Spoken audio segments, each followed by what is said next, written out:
അഹങ്കാരത്തിന് കിട്ടിയ സമ്മാനം. ഒരിടത്തൊരിടത്ത് ഒരു കൊച്ചു ഗ്രാമത്തിൽ ദീപക് എന്നൊരു കർഷകൻ ഉണ്ടായിരുന്നു. അയാൾ നല്ല കഠിനാധ്വാനിയും സത്യസന്ധനുമായിരുന്നു.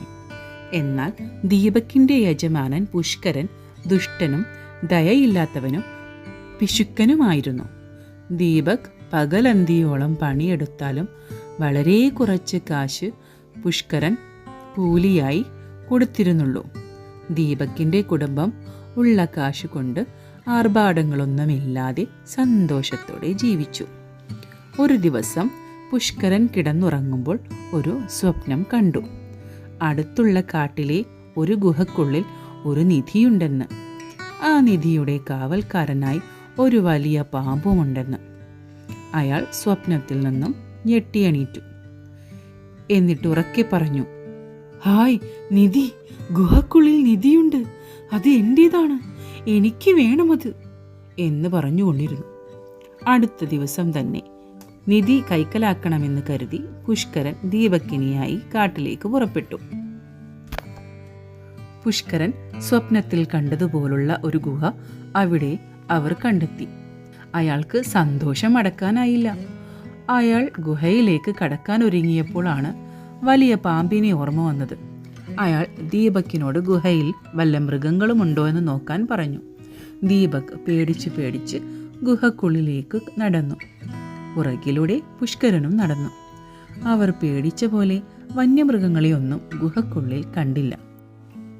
അവിടെ ഒരു ചെറിയ തകരപ്പെട്ടിയും അതിൻ്റെ അടിയിലായി ഒരു വലിയ സ്വർണ്ണപ്പെട്ടിയും കാണാനിടയായി. പുഷ്കരൻ സന്തോഷം കൊണ്ട് അലറി. ദീപക് നിധിയുടെ കാര്യം ഗ്രാമത്തിൽ പറയുമോ എന്ന് അയാൾ ശങ്കിച്ചു.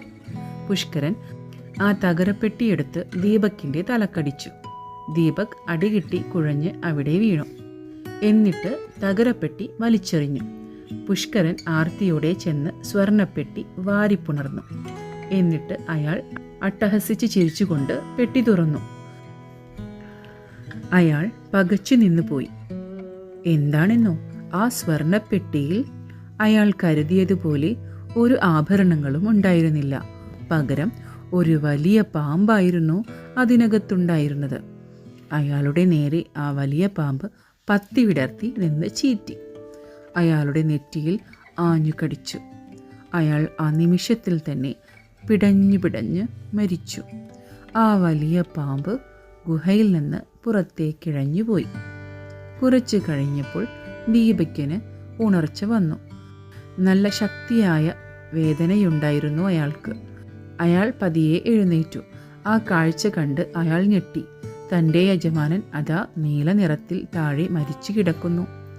അഹങ്കാരത്തിന് ദൈവം കൊടുത്ത ശിക്ഷയാണ് തൻ്റെ യജമാനൻ മരിക്കാനിടയായത് എന്ന് അയാൾക്ക് മനസ്സിലായി. അയാൾ ഗുഹയ്ക്ക് പുറത്തേക്ക് കടക്കാനായി തിരിഞ്ഞു നടക്കുമ്പോൾ ആ തകരപ്പെട്ടി തുറന്ന് കിടക്കുന്നത് കണ്ടത്.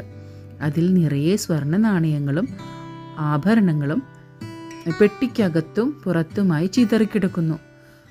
അയാൾക്കത് കണ്ട് അത്ഭുതമായി. അയാൾ അതെല്ലാം വാരി പെട്ടിയിലാക്കി സന്തോഷത്തോടെ ദൈവത്തിനോട് നന്ദി പറഞ്ഞ് വീട്ടിലേക്ക് മടങ്ങിപ്പോയി. പിന്നീട് അവർ സന്തോഷത്തോടെ ഒരുപാട് കാലം ജീവിച്ചു.